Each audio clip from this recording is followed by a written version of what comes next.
A child is the very breath, the heartbeat of their parents. For Hollywood stars, that love burns brighter than any spotlight. And for that very reason, the pain when their child is born with a disability or has to battle illness tears the heart even more. Some have walked away from careers at their peak to keep vigil by a hospital bed. Some have signed surgery papers with trembling hands, knowing it could be the last chance or the final goodbye forever. And some, for the rest of their lives, would never again hear the beloved words dad or mom. Get your tissues ready, because the stories ahead will bring tears to your eyes. Let's begin right now. 1. John Travolta. The seizure that took away his 16-year-old son. John Travolta, a face etched deep into the memories of millions of movie lovers, with those mesmerizing dance moves in Saturday Night Fever, the charm of Grease, and the triumphant comeback in Pulp Fiction. On the silver screen, he was the embodiment of allure of dazzling victories. But behind those bright lights, there was a chapter in his life that, whenever mentioned, made his heart ache, as if a wound had just been torn open. In 1992, in Los Angeles, Jet Travolta let out his first cry. It was the moment John and his wife, actress Kelly Preston, had been waiting for all those years. Appearing on Good Morning America, John once said that when he wrapped his arms tightly around his newborn son, he could feel clearly that from that moment on, his life would revolve around a single mission: to protect his son from every harm. The early days of Jet's life were overshadowed by a cruel fate. At just 2 years old, doctors at Cedars-Sinai diagnosed him with Kawasaki disease, a rare condition that could directly attack the heart and other vital organs. Gradually, signs of autism began to appear, accompanied by severe seizures that kept the whole family on constant high alert. Their home in Ocala, Florida, was transformed by John and Kelly into a complete therapy space, a physical therapy room, a play area designed with absolute safety, and a team of nurses on duty around the clock. Kelly once choked up on the Oprah Winfrey Show, saying that just seeing Jet laugh would make all her worries disappear. Amid the tense days, there were still peaceful moments intertwined: Jet driving a golf cart with his father under the golden afternoon light, sitting for hours with his mother coloring a picture, or enjoying the sun and breeze together on the beaches of the Bahamas. Yet that peace was as fragile as morning mist. On the morning of January 2, 2009, while the family was vacationing at Old Bahama Bay, the sea breeze was gentle and the early sunlight was golden. Jet said he wanted to go to the bathroom. Just minutes later, a heavy sound rang out, piercing and chilling. When John and the hotel staff rushed in, the scene before him ripped the breath from his chest. Jet lay motionless on the tiled floor, his head having struck the bathtub hard. This seizure was too violent, sweeping him away like an unstoppable storm. Kelly collapsed to her knees, her voice calling for her son, shattering the air. John clutched his son's gradually cooling body tightly to his chest, shaking him desperately. "Jet, can you hear me? Open your eyes, please." Everything sank into a merciless silence. Jet was taken to Rand Memorial Hospital, but the doctor's announcement closed every door of hope. 16 years of life ended on what had seemed like a peaceful morning. The news flooded CNN, People, ABC News, but no headline could capture the depth of that pain.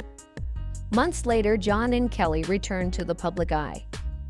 In a conversation with Barbara Walters, his tears wouldn't stop, his voice breaking, as he said that since Jet left, a part of his soul had vanished.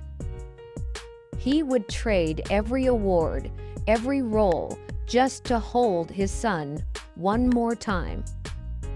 That emptiness remains forever carved deep into his heart, reminding the world that even at the peak of fame, the loss of a child is the greatest tragedy a human being can endure. And John Travolta is not the only one bearing such a wound. Another Hollywood legend, Sylvester Stallone, also had to face the harsh reality when his son was diagnosed with severe autism, forcing him to step away from the spotlight to walk alongside his child on a challenging journey. 2. Sylvester Stallone. When the invincible hero had to kneel before his son's illness in 1979, Los Angeles shone under the lights of glory. Rocky had just catapulted Sylvester Stallone to the pinnacle of Hollywood, with the press hailing him as the new icon of the era. But amid the cheers, the moment that made Stallone's heart swell with pride wasn't on screen. It was the moment he stepped out of Cedars-Sinai Hospital, cradling his newborn son, Sergio, in his arms. His face then was radiant, like a fighter who had just won the greatest victory of his life, the victory of a father holding his flesh and blood for the first time. In those early years, Sergio's life unfolded in the boundless love of his parents.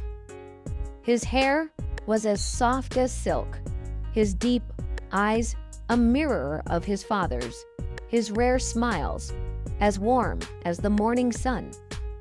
Stallone often told friends that just opening the door and seeing his son looking at him could erase all the stress and exhaustion from the film set, as if they had never existed. Then the first cracks began to appear in their picture of happiness. Sergio rarely responded when called, often withdrew into a corner, patiently lining up toys in perfect rows, avoiding sudden hugs. Sasha Chak, his wife, initially thought he was just reserved. But the afternoons they spent together calling his name dozens of times, only to be met with heavy silence, planted a seed of fear in their hearts. In 1982, at UCLA Medical Center, the doctor delivered the diagnosis into an air thick with tension: severe congenital autism. The sound of the pen scratching the paper echoed ominously in the silent room. Stallone lowered his head, eyes fixed on his shoes, as if the whole world had just collapsed before him. Years later, in an interview with People, he said, "I've been knocked down hundreds of times on screen, but no blow ever hurt as much as that moment." From that instant, the on-screen Rambo stepped into a battle with no applause, no visible opponent to defeat.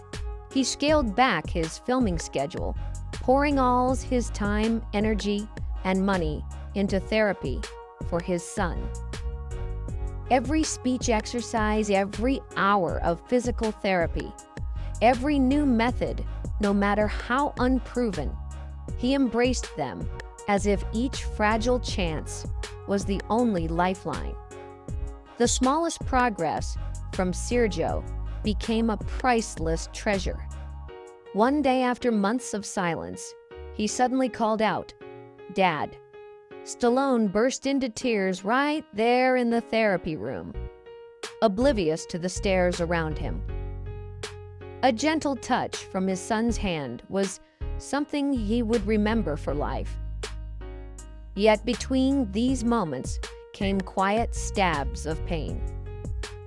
Many times he stood at a distance, watching his son gaze sadly toward other children, playing the sense of helplessness tightening